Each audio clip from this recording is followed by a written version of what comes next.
NBA Finals MVP, Paul Pierce. And Brian, how would you introduce him? He's the champ. He said so many people called him champ in 2008. He forgot his first name. One of the good quotes of all time. There you go. Paul Pierce, otherwise known for the rest of the hour as champ.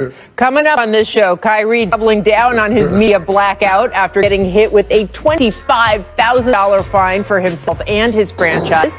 We'll show you his reaction in a moment. First, though, the NBA's preseason slate of games tips off tonight, people. It's very exciting for all of us, but with only 11 days left till opening night, still so many questions and concerns heading into the most unconventional season in the 75-year history of the association. On Thursday, the U.S. set a record for COVID-19 related fatalities for the second day in a row, surpassing 3,300 deaths. There were also around 220,000 new cases reported yesterday in this country. There's some light at the end of the tunnel thanks to vaccines that are being developed and already administered in other countries. Yesterday, an FDA panel granted emergency use authorization for a COVID-19 vaccine developed by Pfizer and a German partner company. We could see the first COVID vaccinations in America by early next week. Now, Brian, you wrote about how the NBA is crafting policy to manage widespread use of COVID vaccines. What are some of the biggest question marks at this point? Because it is such a complex issue. Yeah, this is another unprecedented challenge for the NBA to deal with. Just based on the timing of everything, Rachel, the NBA has got a good chance to be the first pro league to try to have to deal with a policy across its player population.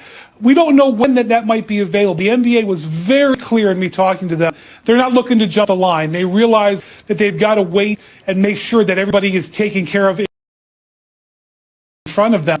That said, there are health professionals out there who are saying that giving to professional athletes earlier in this timetable might make some sense because it can show people in the public who are worried about this that it's safe and effective.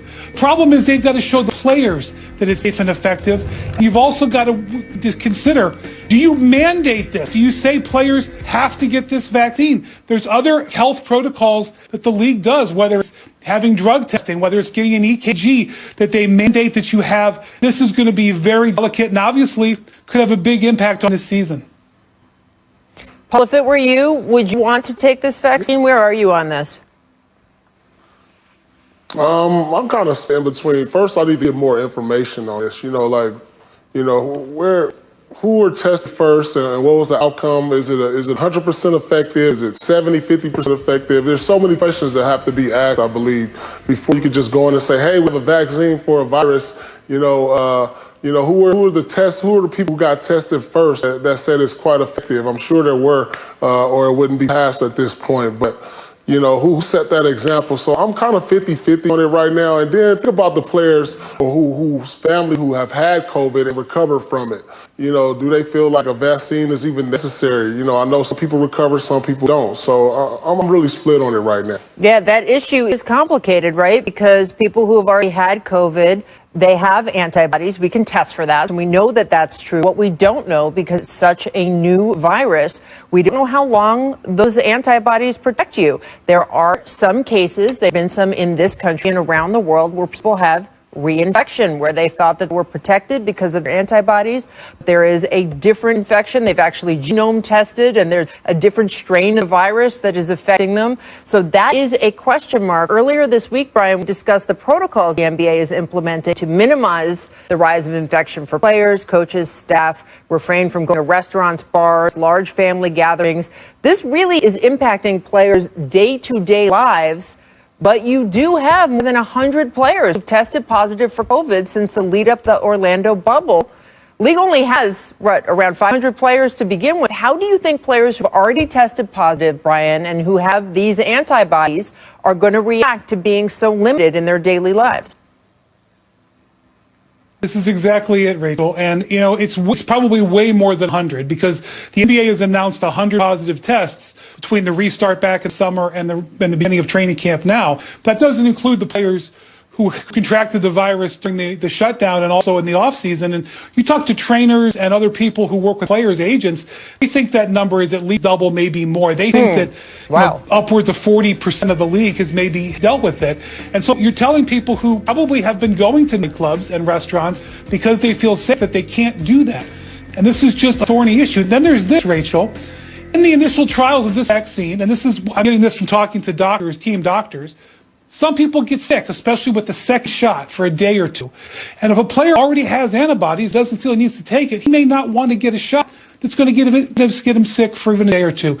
And then there's the issue that you can still possibly carry the virus even if you've had the vaccine. So they may ask players to continue wearing masks and socially distance even after having the vaccine.